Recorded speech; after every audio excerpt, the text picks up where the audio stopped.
Assalamu alaikum, rauha olkoon teille. Totuus muodista. Järnä päivänä menin moskejaan, siellä näen nuoren muslimipojan, jolla oli farkut, joissa oli reikiä polvissa ja muissakin kohdissa. Kysyin häneltä, mitä tapahtui housuillesi? Hän vastasi, tämä on muotia. Subhanallah. Tällaista on maailma nykyään. Muotiteollisuus myy jopa rikkinäisiä vaatteita ja kutsuu niitä tyyliksi.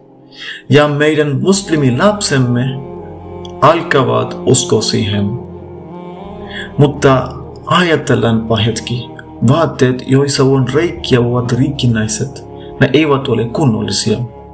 Miten rikkinäinen vaate voi olla muotia? Miten olemme päätyneet siihen, että pidämme rikki vaatteita tyylikkäinä?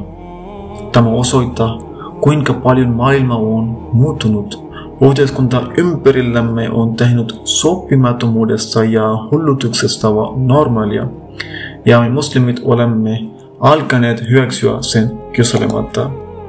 Se on huolestuttava asia.